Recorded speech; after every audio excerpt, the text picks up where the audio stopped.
Good morning. Good morning.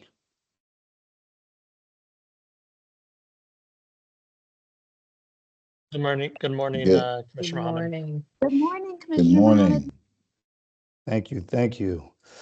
Welcome all to today's meeting of the Operations Committee. Today is October 15th, 2024. We're going to go ahead and get started. If you have not already done so, please mute your phone and or computer. Anyone who does not mute their phone may be muted by the call moderator or removed from the call. Additionally, if you are not a board member or the CEO and her staff, please turn your video off. I will now read a roll call of the board to identify who is on today's call. Please identify yourself first before speaking for the record. Commissioner Ames Messenger.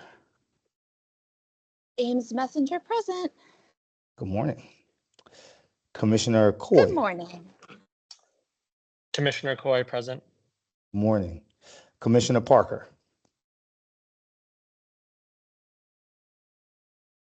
Present.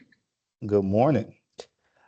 Members of the public who would like to provide public comment to this committee can do so by signing up the beginning at 9 a.m. the Thursday before the meeting until 5 p.m. the Monday before the meeting's date. Individuals or groups interested in providing comments to this committee may sign up in one of three ways.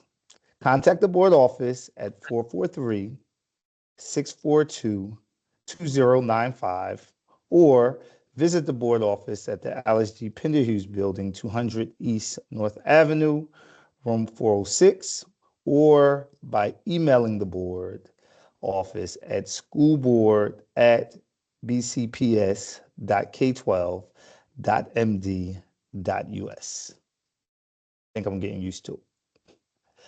Up to 5 individuals will be given the opportunity to provide public comment to the Operations Committee. Speakers will be granted 3 minutes. All public comments should address operations-related issues. Sign up is not permitted the day of the meeting. In addition, the chat function during our virtual meeting will not be used as a tool for gathering feedback or answering questions from the public. If you have follow-up questions or feedback and did not sign up in advance to provide them during today's meeting, please send an email to schoolboard@bcps.k12.md.us and the board office staff will provide a response to you. And I would like to welcome us all to a healthy discussion this morning because we get to talk about budgets. So welcome to today's operations meeting. 1 second. We're going to get started with FY26 budget. Good morning, staff. Good morning, Commissioner Mohammed and commissioners and city school staff. I am here today. I'm Stephanie Fay, the budget director, and I will be co-presenting with Sandy Jacobs, who's our executive director of strategic resourcing and finance, and we'll go ahead and get started. So to align to our board priorities, as you know, the budget touches on all of our budget priorities. Today, we have a quick overview. Yes, we have started fiscal 26 budget season officially kicked off. We'll talk quickly about the landscape, the funding landscape. We'll talk about some process updates and then some blueprint updates.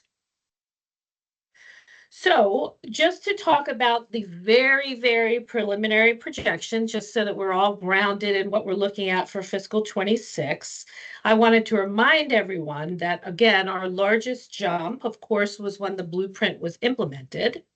And as you can see, between fiscal 24 to 25 and then fiscal 26, 25 was pretty flat and extremely lean. And beginning in fiscal 26, we will see those increases that are much more impactful. These preliminary projections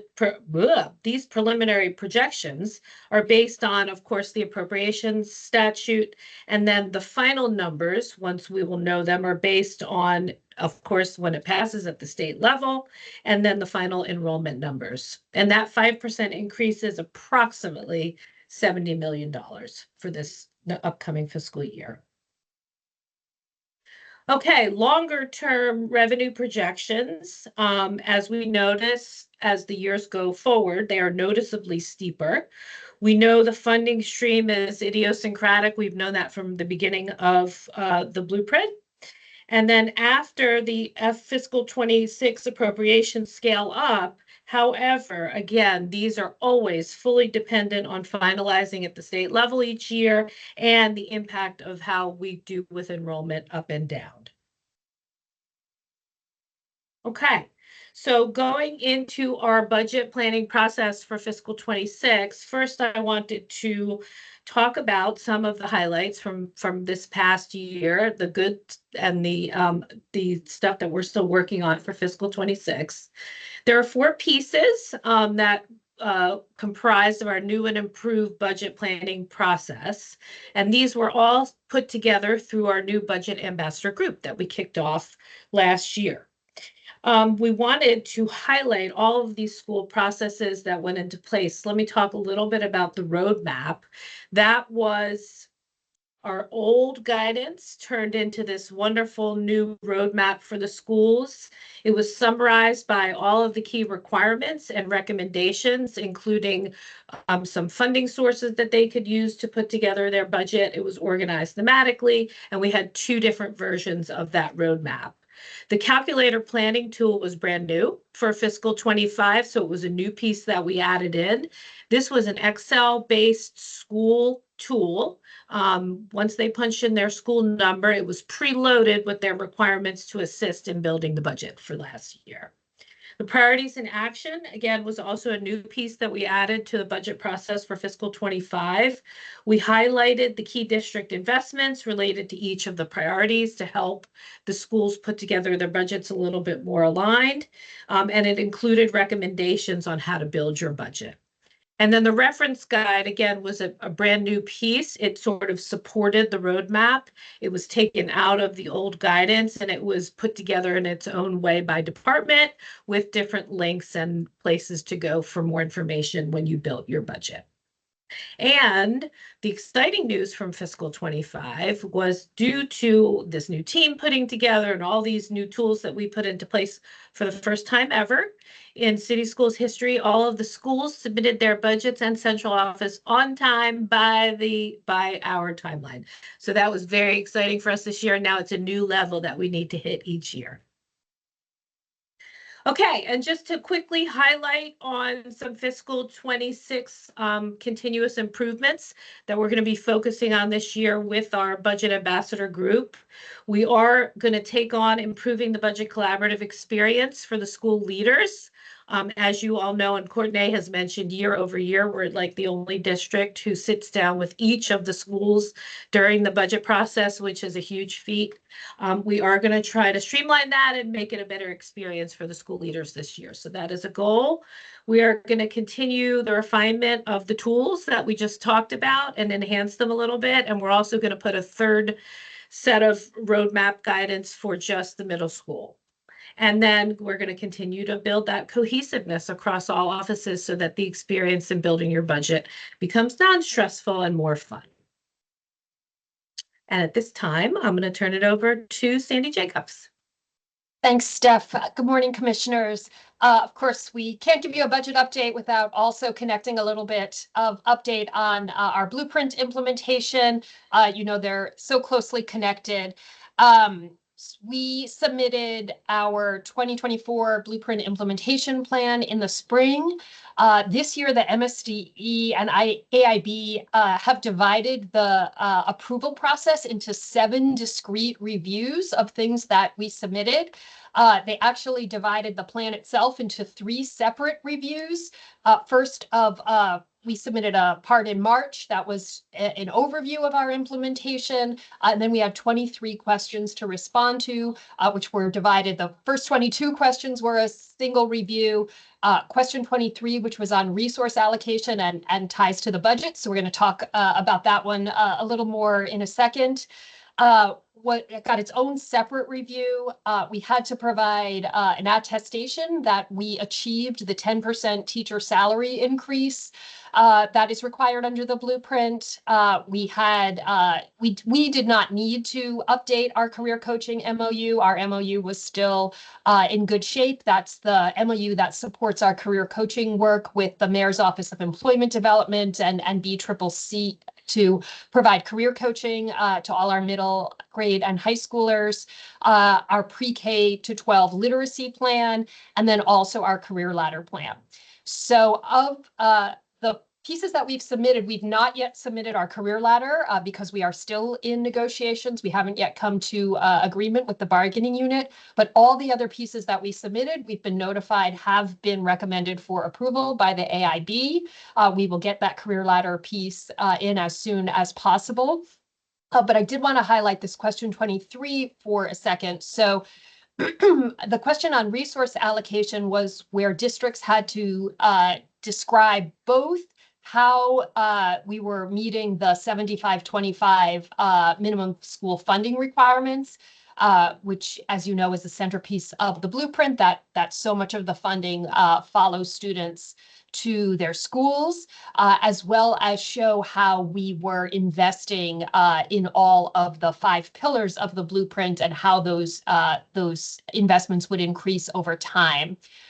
We were one of just a very small group of districts that were not asked to revise question 23, that our first submission was accepted and recommended for approval by the AIB, and really wanted to underscore, as we've mentioned to you before, that it appears that we are still the only district that is actually meeting the 75-25 funding requirement for this year. The state gave districts some additional grace period to continue to work on that, but we are well ahead of the game and have been meeting that requirement. On the next slide, Steph. Thank you. We also just wanted to make you aware as part of this budget update that there are new Blueprint financial reporting requirements that have kicked in. You may have been hearing about this PowerSchool dashboard that is going to be available that shows both allocations and expenditures by districts and at the school level across the various Blueprint funding streams. That is now in effect, that all of those financial reporting requirements are in effect for FY25. We have been submitting our data as required to the state to be part of this new dashboard. It's been a bit of a work in progress. We've been trying to keep up with as new requirements come down from the state. We adjust how we've been reporting accordingly, but it's definitely still an example of building the plane while you're flying it. But we wanted the board to know that we have been reporting all data as required by the state. And then just on the next slide, just to give you a sense of what this dashboard shows.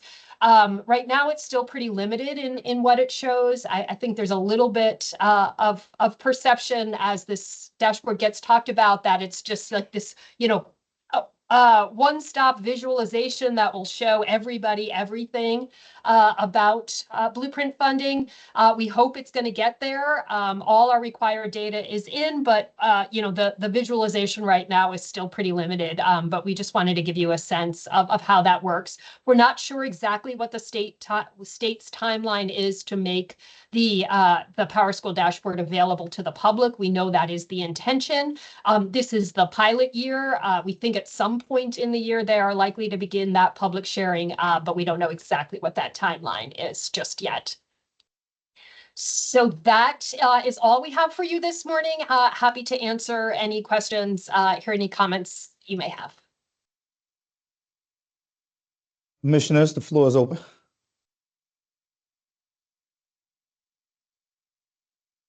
Commissioner Commissioner Mohammed, Coy. I have two questions.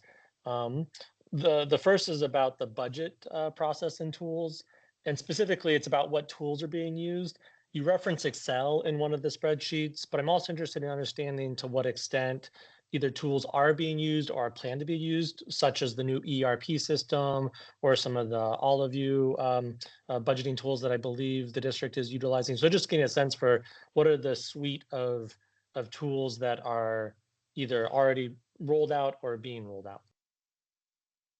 Hi, thank you, Commissioner Coy. So at this point, we are still using our current ERP budget tool for fiscal 26. There was not yet one developed through the new system for fiscal 26. So it will be, our OI team has done a great job in updating that current tool for fiscal 26. So we'll be using that again. All of You is not for the school-based level folks to use. That would be a tool for us internally if we wanted to do some additional reporting, but the school level will not be using that tool. So they'll be using the same current budget tool for fiscal 26 with some really nice upgrades. And of course, the Excel calculator that we will be giving them to help build their budgets.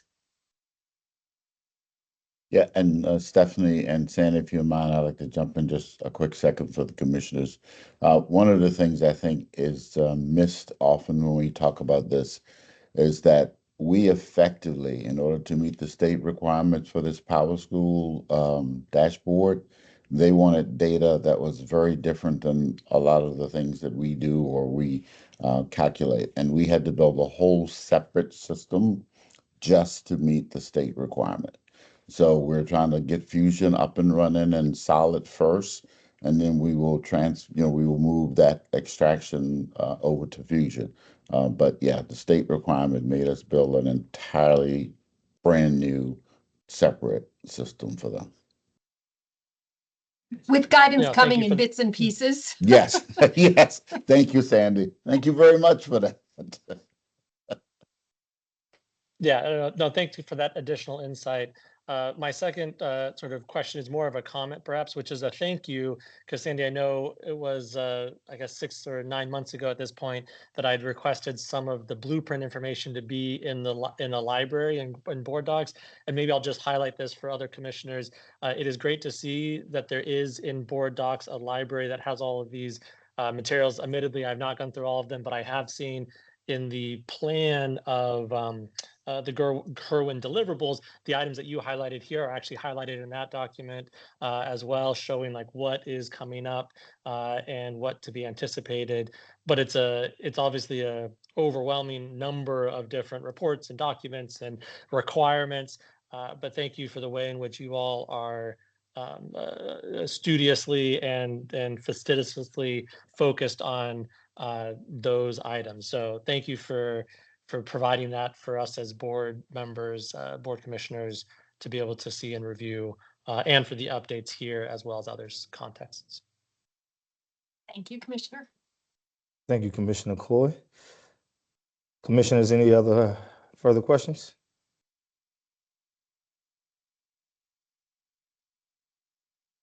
Hearing none. Oh, Commissioner None. Parker, please. I was just gonna say, thank you for your presentation. No question as of now.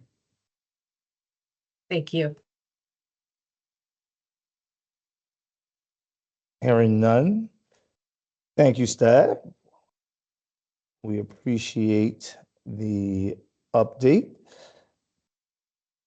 We're going to move on to staffing and recruitment update.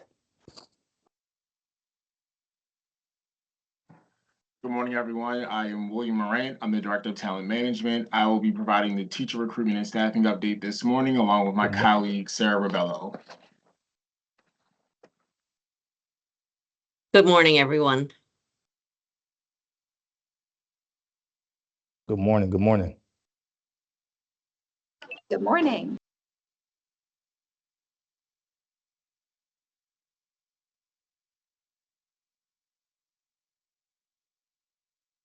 Floor is yours. Feel free.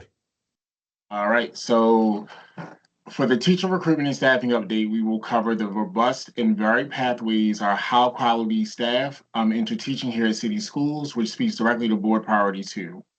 We're going to introduce our new cohort of teachers, share reflections from this past year, as well as walk through improvements we're prioritizing for this year's recruitment and staffing for the next academic school year. When we look at our teacher hiring progress, we've experienced year-over-year growth for the past 3 years. However, this past year, we opened hiring earlier than we ever have, starting on January 2nd, but we saw a slight decline by the end of staffing season relative to the last year. This has made us shift our focus on how to create the most competitive candidate pool starting at the top of the year, identifying any barriers or obstacles school leaders experience with acting on early hiring, with our primary aim to more aggressively convert candidates earlier and carry that momentum through the summer months where we saw the lag this past school year.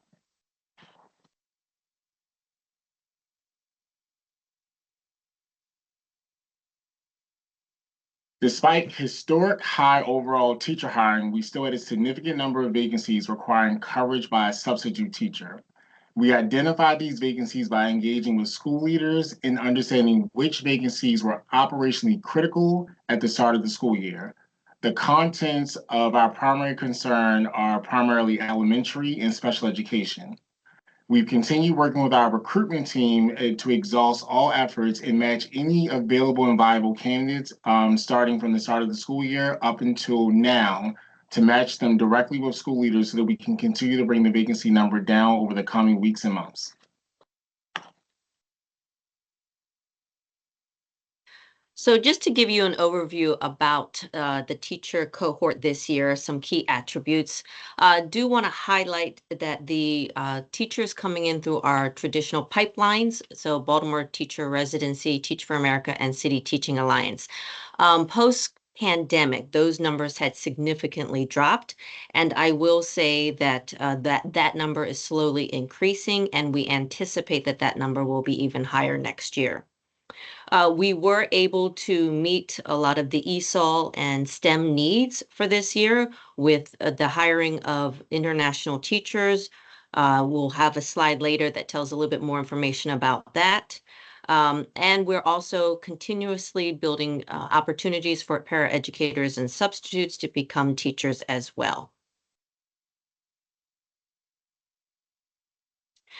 Did want to just highlight for everyone, there was a wonderful article in the Baltimore Banner about our international teacher recruitment efforts. So if you have a chance, please take a look at that article. Just some reflections from this past year as we continue to think about next year as well. It still remains a candidates market, so incentives do matter, whether it is, housing for any teacher coming to the city, what is the climate and culture, what are the professional development supports, monetary as well, incentives. But we are still looking towards how we can increase our number to reach 1,000. We are seeking we're taking some reflection in our hiring of the international teachers this year and thinking about ways in which to support them and make that a stronger pipeline as well. We also recognize that while we started hiring earlier in the season, we have to think about ways to make it much more efficient so that as folks are applying to Baltimore City Public Schools, we are hiring them just as quickly. So we need to think about those efficient pathways for them to actually get an offer.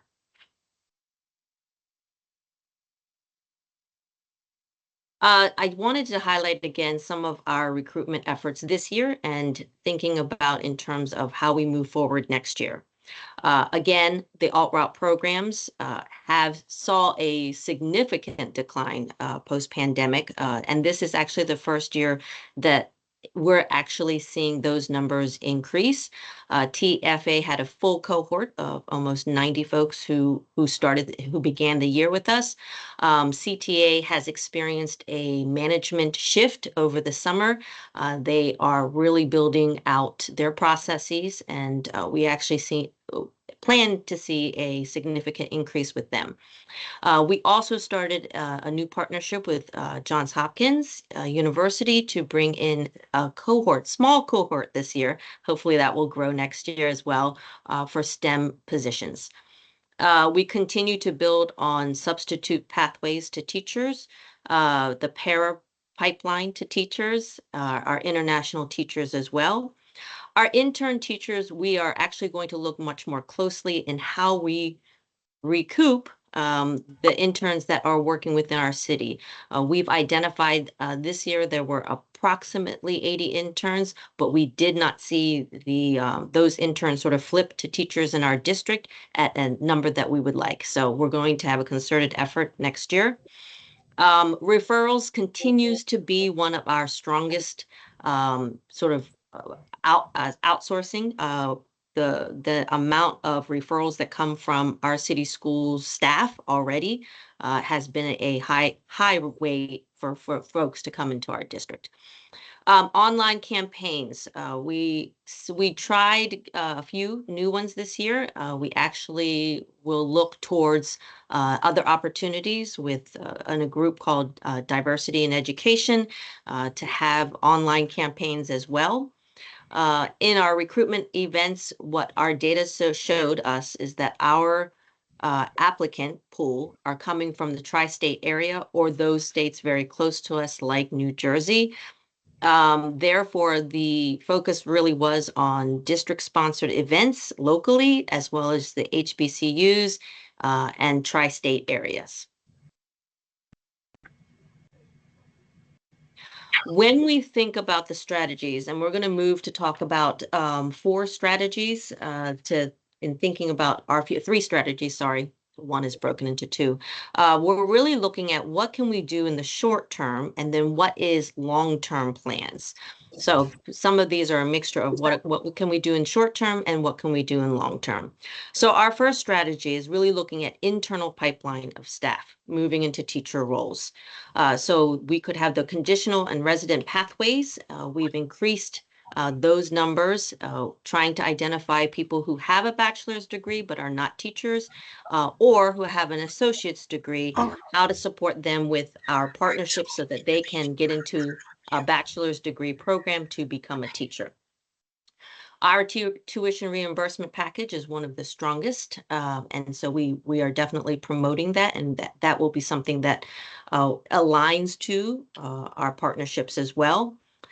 We are looking at an apprenticeship pathway. This is new. It's just begun. I believe they are starting to advertise and get applicants for this apprenticeship pathway through TNTP.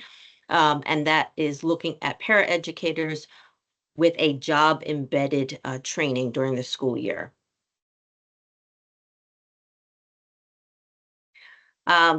Big dream that we're working on now. We're really looking at, this is a long-term plan, looking at our high school students starting from 11th grade and creating a student-to-teacher pipeline. Baltimore City Schools, we have a TAMS program, so we're looking at how do we strengthen the TAMS program and expand that as well. And then how do we pique student interest starting early. So our first year, we're really looking at how can we offer early contracts to our juniors in high school and give them a summer learning opportunity. That, again, this is very new. We're investigating, are those opportunities in partnership with other folks like the city? Are those opportunities within our schools when we look at the summer program and how we can embed some type of learning opportunity there?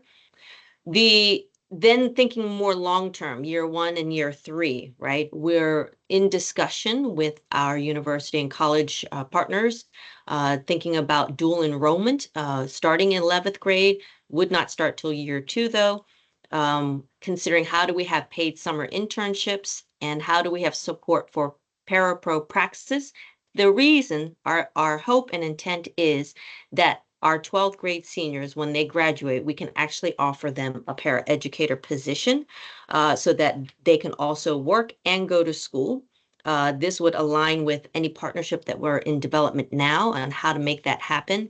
I do believe that if we can start dual enrollment, then they are not necessarily encumbered by the traditional 4-year pathway while trying to work full-time. So if we can get them at least a year of college under their belt, that would work hand in hand. And then eventually year 3 is thinking about how to ensure that they become teachers in our district as they go through their bachelor's degree program. Really thinking about how we make it so it is a free tuition for them. We know that as paraeducators, they would be able to get the 75% tuition reimbursement, but also looking at other pathways and avenues to cover the remaining balance, so it would be a free education. Our second, and this would be really to meet the immediate needs and not the long-term sort of planning forward. Really thinking about how do we expand on and expand on our successes and learn from, areas that we need to grow in. This year, we brought in 116 international teachers from 14 different countries, and we were able to identify specific areas such as ESOL, mathematics, and special education, which still continues to be an area that we'll focus on for next year. Our goal is to hire 170 international teachers next year. We're still working out the focus areas. We know that special education will remain, an area of high need. We are working with central office placements for centrally paid positions. We're going to hire early as soon as January to fill those positions, and then offer highly qualified teachers to school leaders to fill positions early. One of the big reflections that Sarah referenced in an earlier slide was our ability to maximize our applicant pool, expand our reach, and more efficiently move candidates from applicant to offer. So a major focus for us moving forward is increasing the speed from the time a candidate applies to when a recommendation to hire, or what we commonly refer to as a RTH, is initiated, to ensure, again, we are leveraging and maximizing our eligibility pool. This past year, we had over 1,100 discrete eligible teacher applicants, and of that 1,100, we were able to convert roughly about 750 or 67% to full-time teacher hires. Even in doing so, we lost about 400 eligible candidates that either were not picked up or didn't complete their application.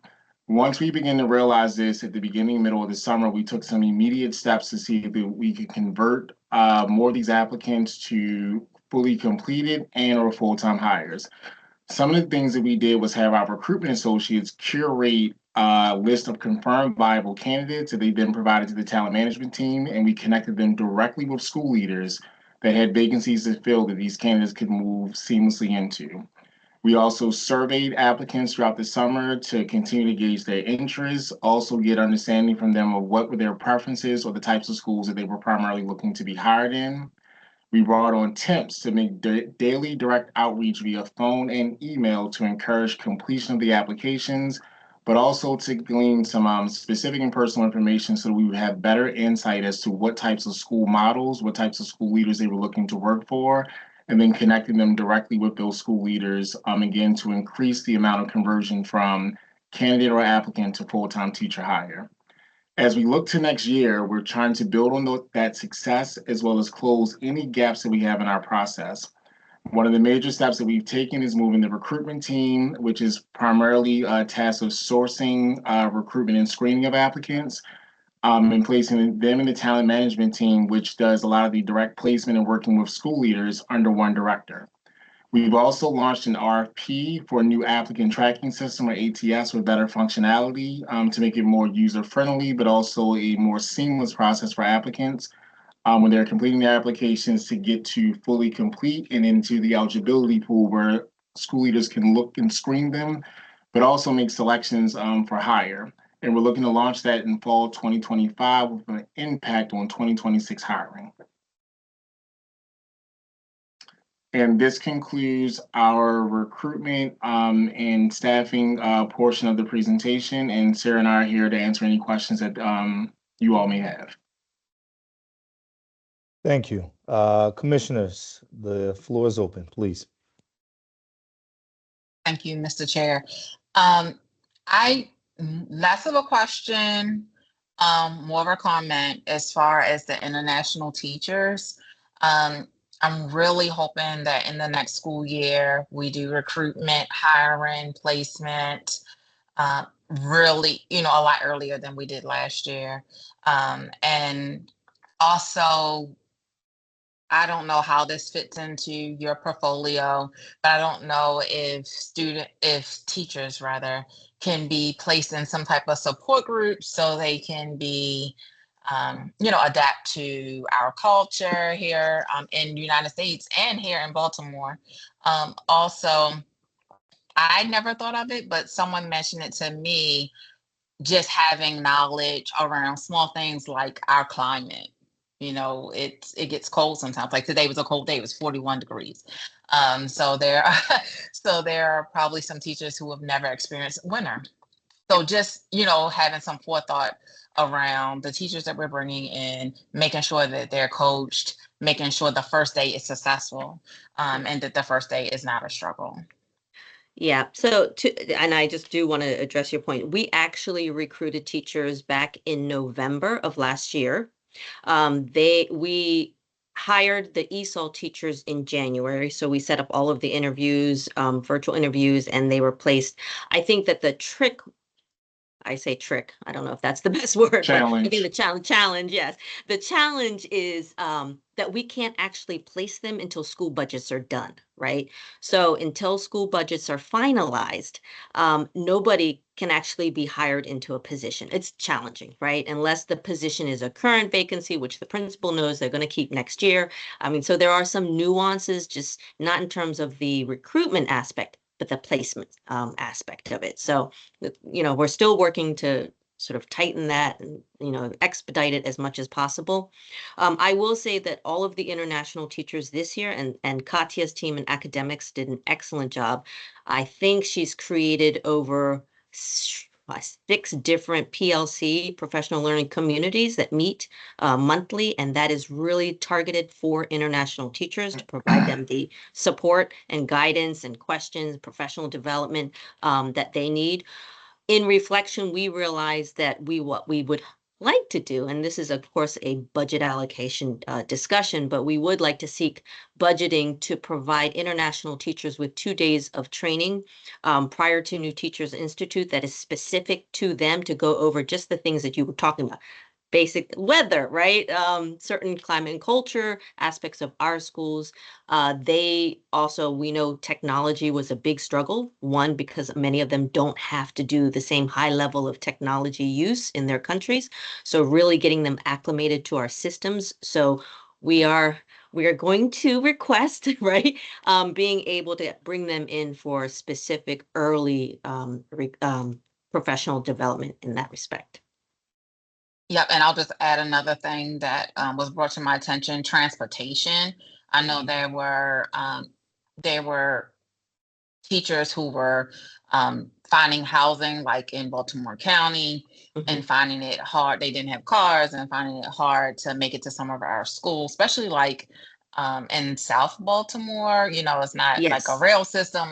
So I know there were some challenges this year, and I just, want us, it might not be next year, but I just want us to continue to work on it where it's a smooth transition and the students are benefiting the most out of it.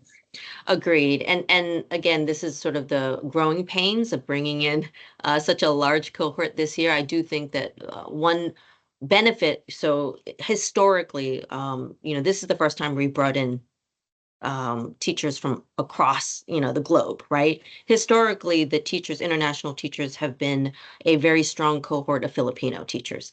they have created a network of support just because they've been here year after year after year, and if it's expanding, we are hoping that with this cohort this year, again, sort of that network expands, because it's going to require sort of like, the village to come together, and to support just in terms of like when teachers first land, right? That opportunity to partner with someone who's been here, been through the ropes. I agree with you. So we have several partnerships with resident apartments and row homes. There was actually a recent article in the Baltimore Banner about Johnson Square. We actually partnered with them to provide housing in, I think we took up at least 20 of our teachers went there. But in the partnerships, and have flagged this finding housing and or transportation to South Baltimore is a huge struggle. And that's something that we're probably going to have conversations outside of even Baltimore City public schools, but just in terms of like what is happening in the city, what supports exist that can support our schools and teachers in South Baltimore. Thank you. Commissioner Coy? Yeah, thank you, Commissioner Mohammed. On slide 4, when I have one request and one question. The request is that on slide 4, where you outline the teacher vacancies requiring a substitute, to include, and perhaps more for future, I don't feel the need to see this exactly for this data, but the percent that represents of the total positions. So for example, if there are 7 secondary vocational positions that are currently vacant, is that 7 out of 7? Is that 7 out of 700? Right? That having a sense for what does this represent would be instructive for us, for myself at least as a commissioner. And then to my question that I do want to understand more about is the special education. 48 positions being vacant is a lot in my sort of understanding, but having that insight of like what percent does that represent, and the level of attention that you all have spent on that you outlined to some of the other efforts of recruitment for teachers, is commendable, is wonderful, and has some similar attention been given to recruiting around special education? Could some attention be given around that? What should we be doing to really meet the needs there? Nope. So I definitely appreciate your comment and question, Commissioner Coy. I will say that special education continues to be a focus for us. One of the things that we experienced this year was an expansion of early learning citywide programs, which of course are our most vulnerable babies with disabilities. Also some in the other areas of citywide programs and just in general, not keeping up with the demand that is there for the number of special educators. I can say specifically, we have worked directly with the Office of Early Learning, the Office of Special Education and Academics, but also with principals to try to prioritize any available special educators that are in the pool, making sure that we pick them up the earliest and quickest and get them in place so that they can get as much support and development before they get into the beginning of the school year, knowing what the implications are for students. This will always be a focus for us because doing staffing for the last decade, I think SPED has continued to be like a persistent challenge. Also because it is an area where I think there's a significant number of conditionally certified teachers like entering the field. And one of the things that we are prioritizing is just making sure that anyone that kind of shifts into one of those roles is really supported, developed, has ongoing tools and professional development to make sure that they're meeting the needs of our students. But as I stated before, working with the offices that primarily fill these roles, whether it is a school-based special ed position, a special ed para role, or if it's one of our citywide programs where we have a lot of pushing and support from early learning and special ed, understanding what their needs are. And we started to take some steps to even start to break out the different postings that we have in the applicant tracking system so that individuals applying know exactly what it is that they're going for, and then we can funnel them more quickly to the schools that have these specialized programs. We recently did a step back with our separate public day schools and got some feedback from some of our principals, like Principal Stockwell Moore at the Bear School, Dr. Edwards at Claremont, to get some of their feedback on what will be helpful for them. And it's something that we're going to try to implement immediately going into the end of this calendar year. And one of, again, the primary focus areas, we're creating a competitive candidate pool starting in January so we can begin picking these people up, acclimating them as quickly as possible, and also just giving some peace of mind to these principals in these schools that have these vacancies. No, thank you for some of that additional insight. And this may be out of scope of this specific conversation, so happy to follow up separately offline. But I do want to just express some general concern that I have around some of the hiring freeze that is coming up. I've heard a little bit about it. I admittedly don't know all the details, obviously, but if there's any additional insight that could be shared there, these 171 positions, if they aren't filled by November 1st, are they then not going to be filled?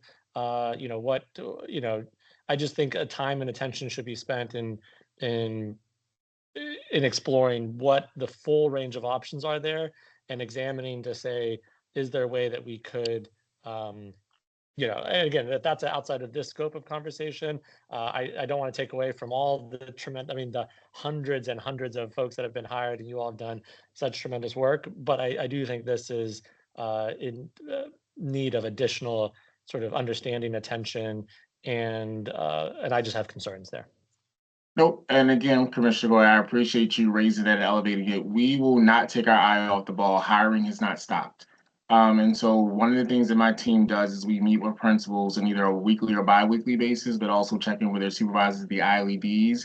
We've been working very, very closely with the schools office to understand the schools that are in the highest and greatest need, continuing to exhaust our candidate pool and working with collaborations with school leaders in the ILEDs.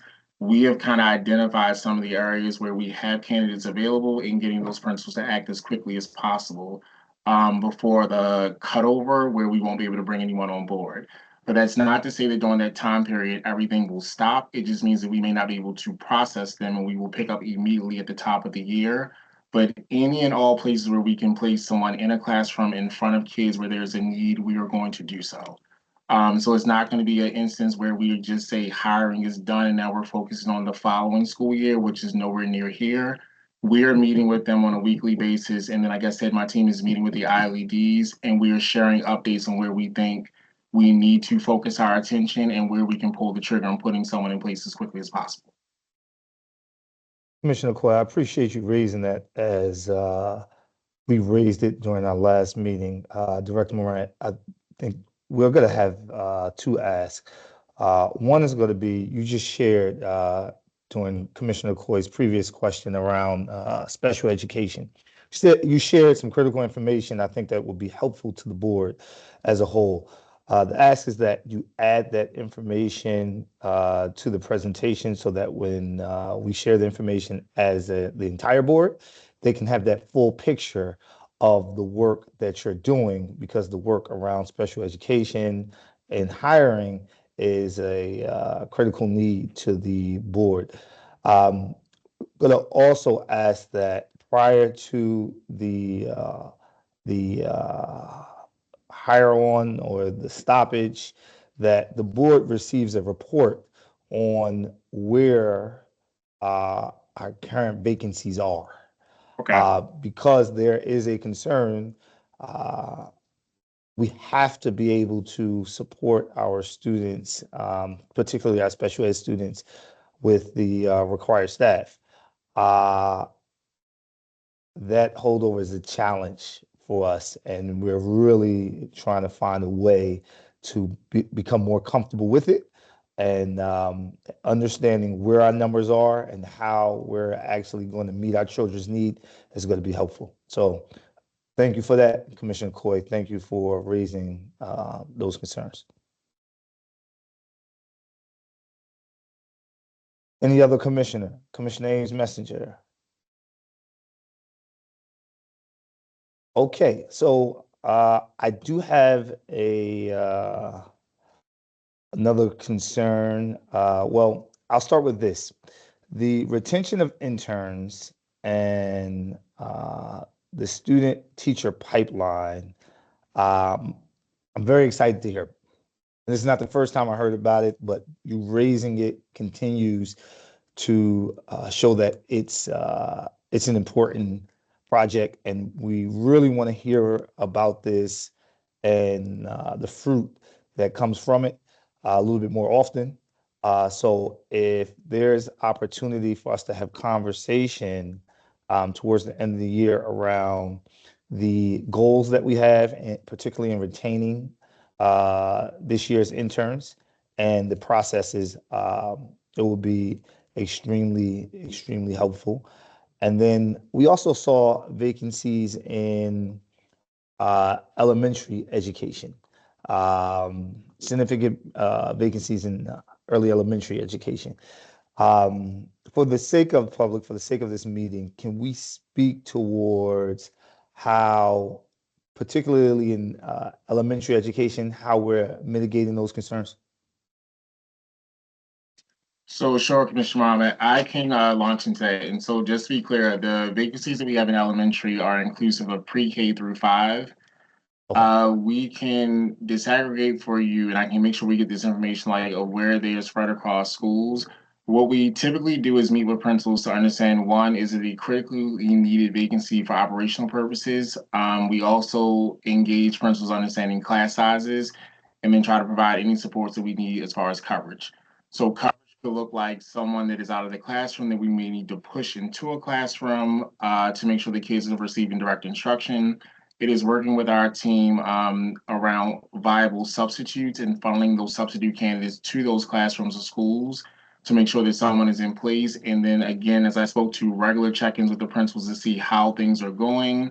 We're currently going through enrollment adjustments and understanding what impact that will have to school staffing and budget. And if we have individuals that are what we commonly refer to as surplus, where their schools lost money and their positions had to be eliminated, my team has put together a list of the schools that have a high concentration of vacancies, or through engaging with principals on a regular basis, understanding what some of the inherent challenges are. And we're going to be trying to funnel those individuals that need a home and placement to move to these schools that are of the greatest need. And to your point, Commissioner Coy, we're looking to try to execute this before there is any freeze so we can make sure we get these people in place as quickly as possible.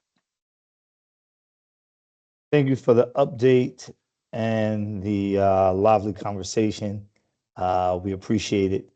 And we're going to move on to our transportation update. Thank you, staff.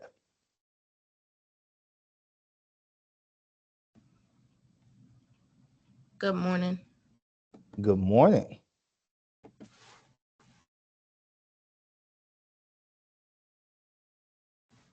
My name is Jacinta Hughes. I am the Director of Transportation, and I will be presenting our annual update for transportation.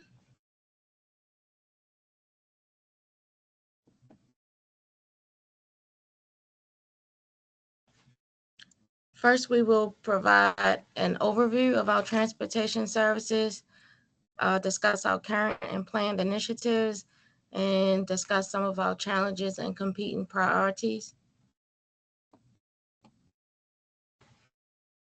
So our current budget for fiscal year 25 is approximately $46 million. We have 243 staff members at the Office of People Transportation. At one point, we were 90% contracted and 10%. We currently are 79% contractors and 21, reducing our reliance on contractors significantly. We transport approximately 4,951 students annually. It rises somewhere up to about 5,500 to 6,000, depending on the transportation needs as they grow. We have MTA for our middle school through high school, corner-to-corner services, curb-to-curb, and swing space, as well as we support some extracurricular activities.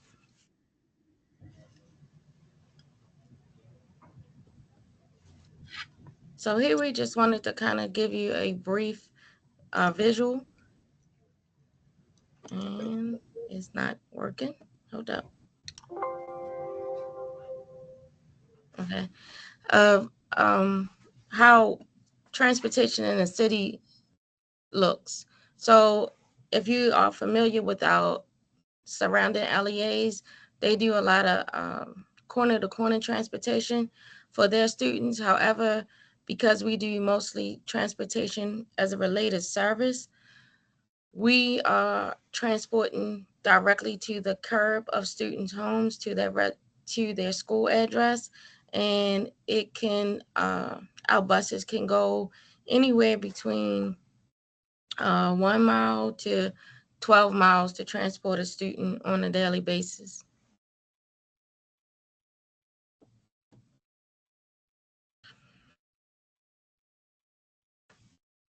So we wanted to show that, I know we start out with not the majority of our students, and as the weeks go, we get additional students that we still must provide transportation for.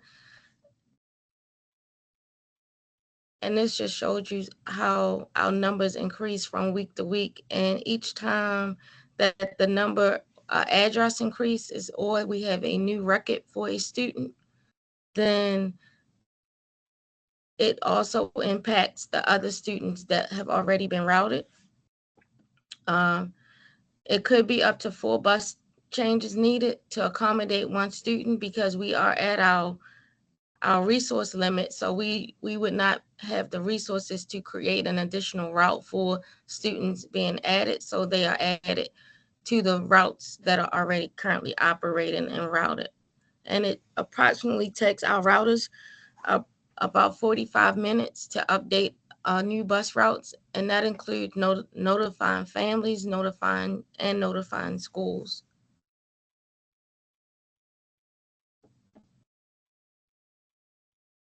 Some of our capacity challenges include our contractor rates that increased by 31% last year. It is a competitive bid.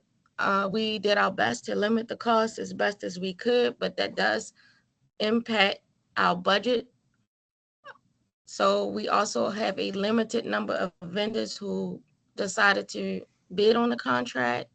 Of course, the CDL driver shortage still remains since COVID, as well as on the average, we have approximately 30 drivers that call out, and we do not have a substitute pool. So when the drivers call out, it impacts our student services. Some of our competing priorities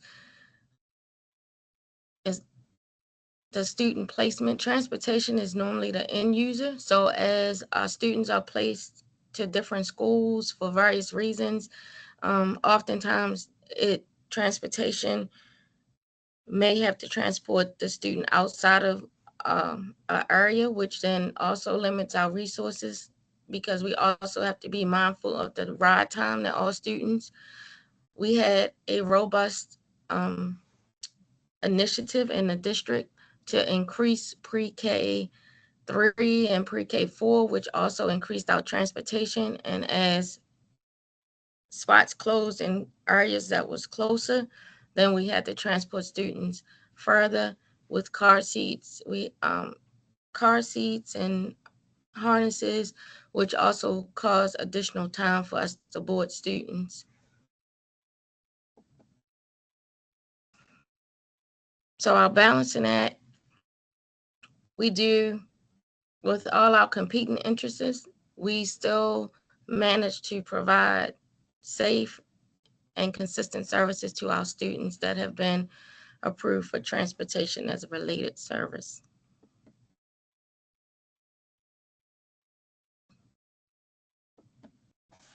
Some of our initiatives for fiscal year 23 to 25, we were trying to get a little more modernized in how we do business. And so we have our electric bus fleet pilot that is operating. We have a robust in-house driver training program, as well as we have a pilot where parents are now able to track the bus in order to find out how close the bus is for their students. This is helping out a lot also because it's reducing some of our calls in the call center because parents can actually locate the information that they need without calling in. Our electric bus fleet pilot. So basically we were approved from the EPA to add 25 electric buses. The east lot, which was our only lot at one time, is completely electric. There's 25 electric buses. We have about 16 to 17 that run daily due to different challenges rather. The heating and cooling efficiencies on the buses need some work. And so we are working with the manufacturer as well as Holland, who is our partner, in getting the fleet implemented and up and running. Our charging stations have been limited as well due to weather. And sometimes they just don't charge. But it's great for the drivers like driving the buses. It does eliminate the fumes for the students and make it a cleaner ride. And then we wanted to end on our pipeline to reduce our yellow bus driver shortage. So currently we do not have any driver vacancies, which is probably great, but we started with just one driver training position. Now we're up to 9. And so we are constantly hiring and training new people to get their CDLs. While they train for their CDLs, they serve as passenger van drivers, and they still are on a route hoping to get kids to and from school every day.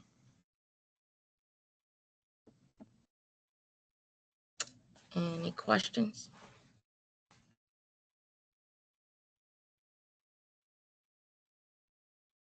Thank you, Director Hughes. Commissioners, floor is open.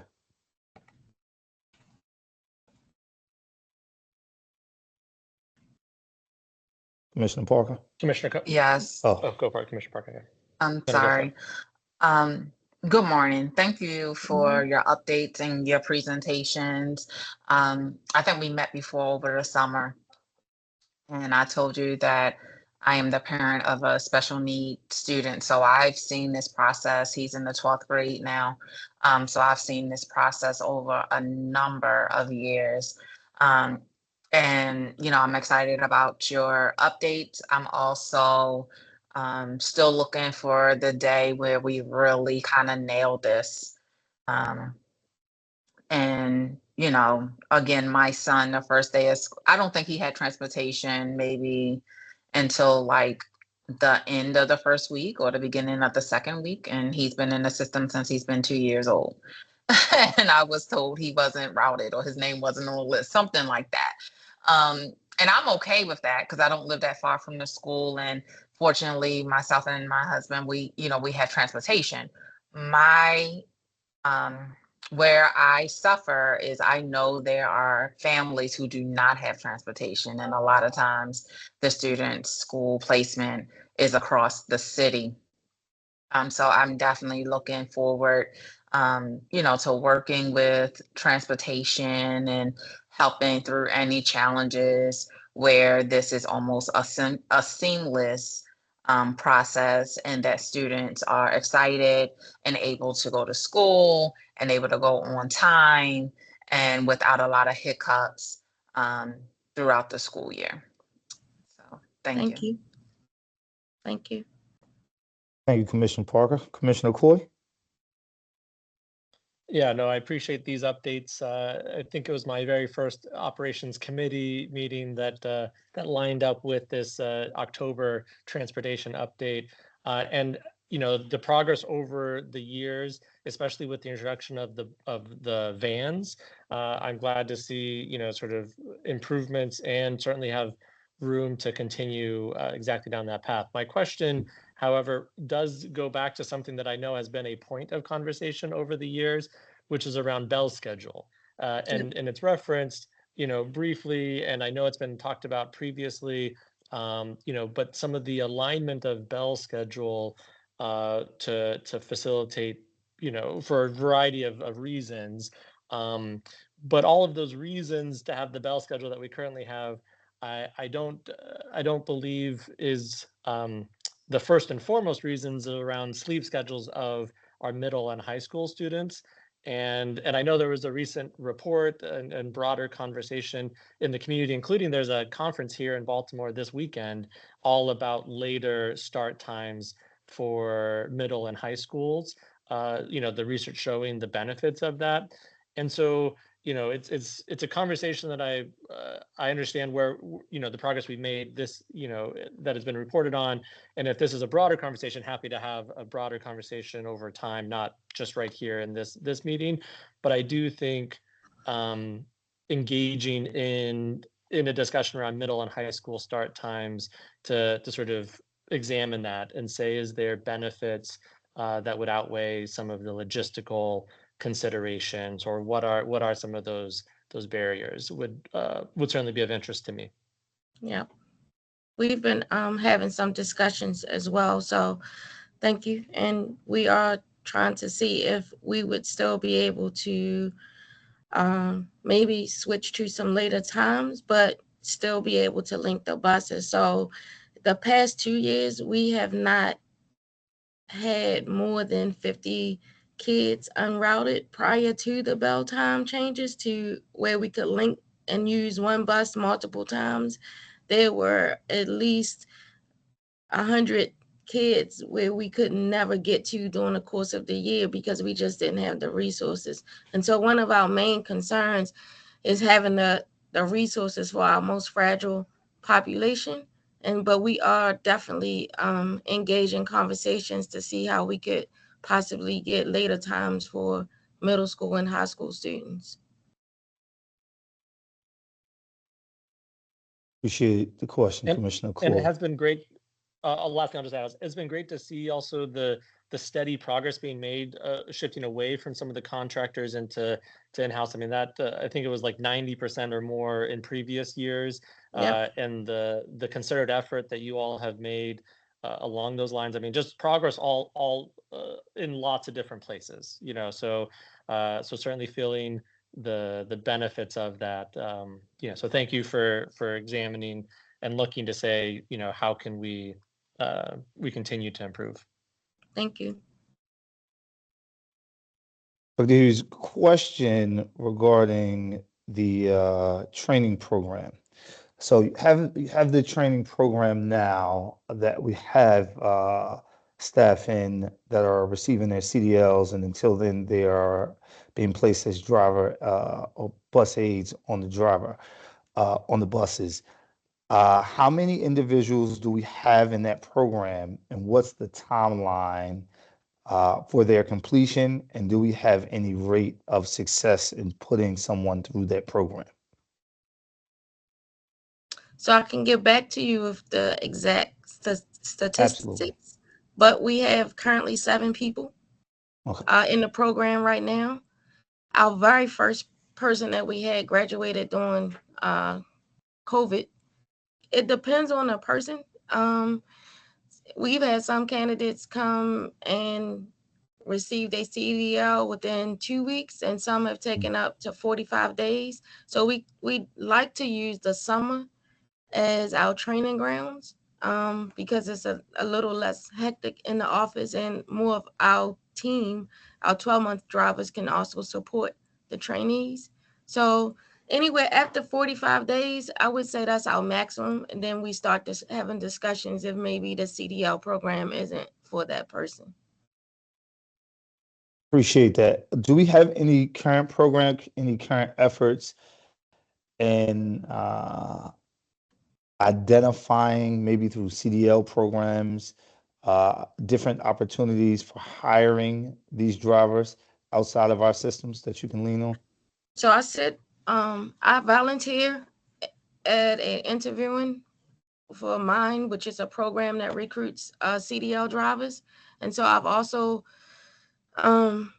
they can get drivers through the written portion, but they don't have yellow buses. And so we've also partnered with that organization in order to bring people in to finish the process. And I also, even if they don't have CDL drivers, I just go and volunteer and do mock interviews to get people. So that's a good partnership. I've with Moet in the city. We had a mechanic who wasn't quite 21, who we brought in as a mechanic, but then trained for his CDLs when he turned 21. And so we are like constantly looking for like partners and to collaborate to grow the number. And are there any barriers when you look at in your report? You highlighted the increase in contractors, but at the same time, there's a shortage in certified vendors. Is there any effort to fill that gap with potential vendors that aren't certified that we hope and we're maybe have a program to show these vendors how to become certified with working within our district? Or is this what kind of certification particularly is this? So it's not necessarily the certification, but certainly the procurement department as well as transportation. If there's a vendor that needs help with the process, we've assisted, but it's just having the interest to, is more insurance required for Baltimore City to operate. And so for small businesses, sometimes it's just not affordable for them.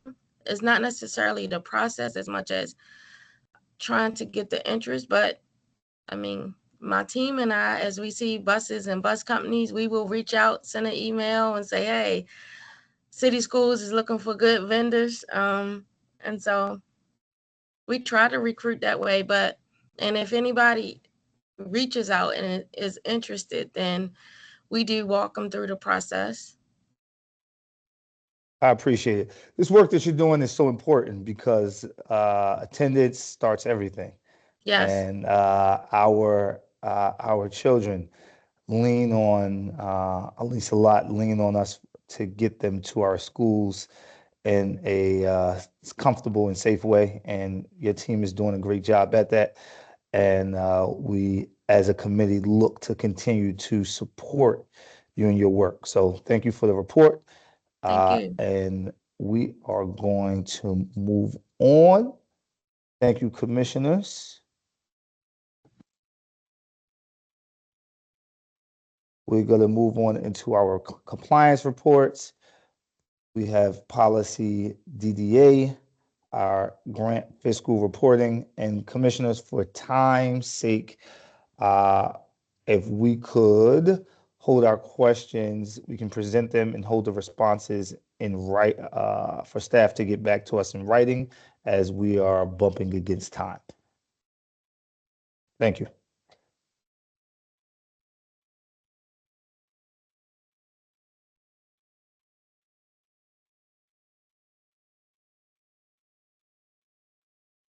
And do we have staff here for policy DDA?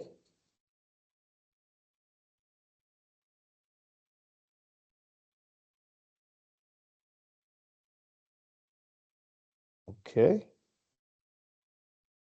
Commissioner Mohammed, were you asking staff to present or just that if we had questions to follow up, which is sometimes what we do with the, Yeah, different times as soon as we do. Yeah, if for our commissioners, if we can follow up with our questions in written form, as we have we're coming across time, and we can present our questions, but if staff can get back to us in written form, that would be helpful in moving forward. Pardon me, Commissioner, this is Mary Ann Cox. I'm the Deputy Chief Financial Officer, and it was my understanding that we had submitted the compliance report for the grants for grants, which essentially takes our 770 report, which is an audit report, and breaks it into 3 different parts. Those grants which extend past the end of the year, the grants that end during the year, and the grants that were initiated after the start of the year. So if you have any specific questions regarding that, I'd be happy to take note of them and address it.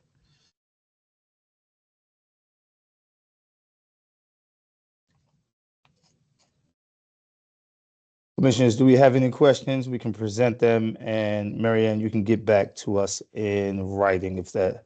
Yes, if I you will. would, Thank you. please. That's fine. Thank you. Commissioner Only Coy? question that I have, Commissioner Mohammed, on these is actually a little bit outside the scope of the compliance report, which is to understand how many grants we are applying for as a district and whether or not, that we don't receive, right? This is a report about all the management of the ones that we do receive, which I really appreciate. And this is hard work. 92% spend of those that had prior time periods is pretty incredible. So thank you to the team for all of the work that you're doing on that. But I can follow up offline with that question. Okay, thank you. Appreciate it, Commissioner Coy. Hearing no other question, we are going to move forward with policy DIC, financial controls.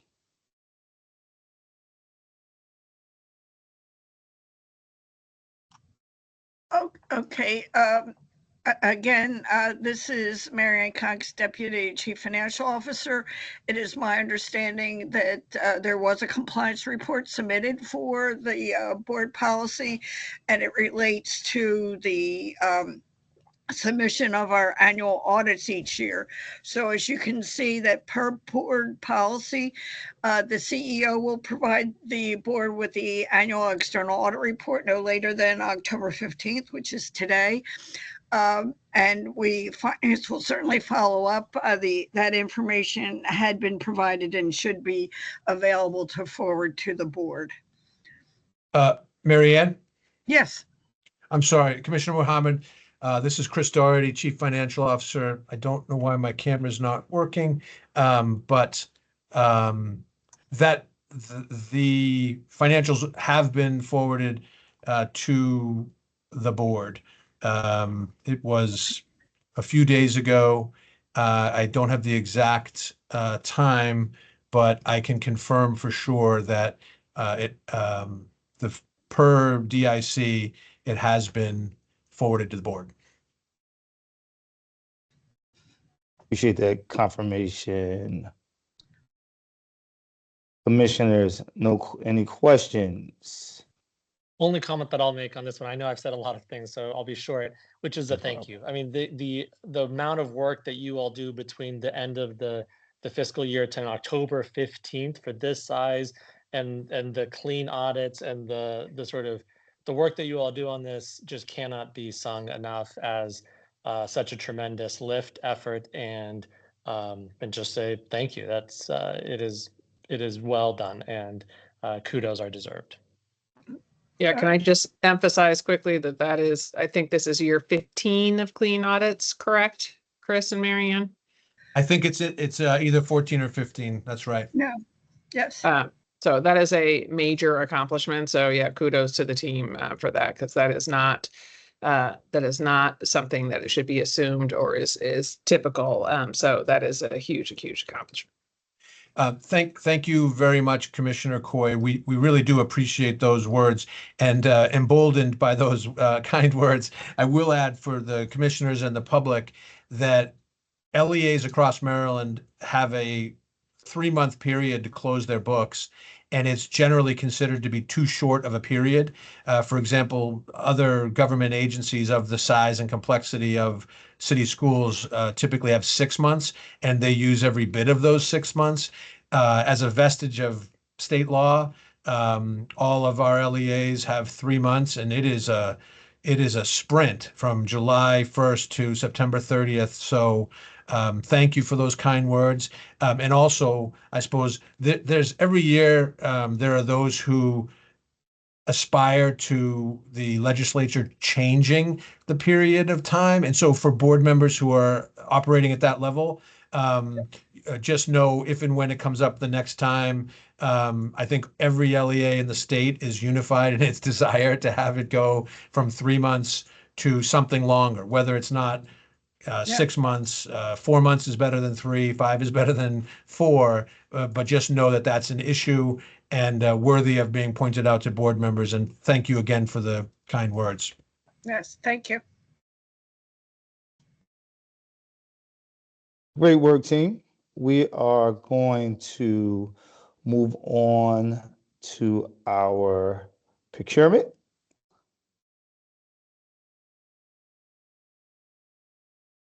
Good morning, Commissioners and City Schools family. I am Shabray Matthews, the Director of Procurement, and we have 6 procurement items for consideration. First up is 15.01 for Shilmar Corporation. The Chief Operating Officer requests the board's approval of a competitively solicited contract with Shilmar Corporation in the total amount of $624,668. The contract provides elevator replacement services at James McHenry James McHenry Pre-K to 8 school number 10. Commissioners, any questions? Hearing none, we can move on. Okay. 15.02 Pekinese Construction Company, Inc. The Chief Operating Officer requests the board's approval of a competitively solicited contract with Pekinese Construction Company, Inc. in the total amount of $3,313,440. The contract provides window and door replacement services at Hamilton Pre-K through 8 school number 236. Commissioners, any questions for this item? Hearing none, we can move on. Okay, next item is 15.03, Nichols Contracting, Inc. The Chief Operating Officer requests the board's approval of a competitively solicited contract with Nichols Contracting, Inc. in the total amount of $536,298. The contract provides elevator replacement services at Hamden Pre-K to 8 school number 55. Commissioners, any questions for this item? Hearing none, we can move on. Okay, next item is 15.04 Janitorial Services. The Chief Operating Officer requests the board's approval of a competitively bid requirements contract with 11 vendors to provide effective and efficient janitorial services to various city schools. The estimated annual contract amount is $22 million. The contract term is January 1st, 2025 through December 31st, 2027 with 1 2-year renewal option. Commissioners, any questions for this item? Hearing none. Okay, next is 15.05 for Brightly Software, Inc. The Chief Operating Officer requests the board's approval of a contract with Brightly Software, Inc., a computerized maintenance management system in accordance with the 21st Century MOU. The contract term is October 23rd, 2024 through February 28th, 2025, with 3 1-year renewal options. The estimated initial contract amount is $154,043.67.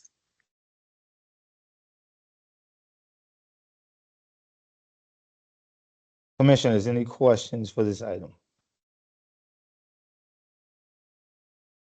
Hearing none, I will state that I will send a question for this item to you written.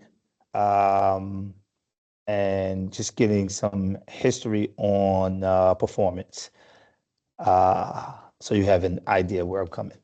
But with that said, we appreciate you. One more. We got one more. Okay. Yeah, this was my important. apologies, 19.01 Woodlawn Motor Coach, Inc. The Chief of Schools requests the board's approval of a contract with Woodlawn Motor Coach, Inc. To provide dedicated transportation services for district coordinated middle school athletic programming. The estimated annual amount of the contract is $750,000. The contract term is October 23rd, 2024 through June 30th, 2028. Commissioners, any questions for this item? Hearing One none. question. Okay, One question, Commissioner if I Coy, may. please.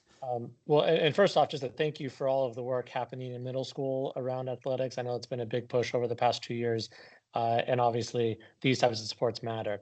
Does this the transportation support include things that are not necessarily strictly athletic? I'm thinking, we've also seen a lot of robotics in the middle school or other types of these after school programs. Is this inclusive of that, or is this limited solely and exclusively just to athletics?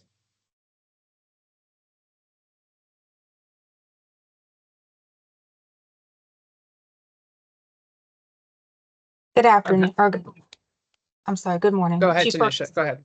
No, go ahead. This would be exclusively and solely for athletics. Do we have understanding that there are transportation needs that are unmet for some of the other, important, similarly after school opportunities for middle school students? That's a broader question than this procurement item, but thank you for clarifying that point. Jacinta, do you have a sense, Jacinta, are you still there? Do you have a sense about other activities? And this is a charter, this is being approved as a charter service so that it is specific to things like field trips, Commissioner, and in this case, particularly middle school athletics is what we're using this charter for. But Jacinta, do you have a sense of whether there is a gap between services for other after school activities like robotics? Yes. There is still a gap for that?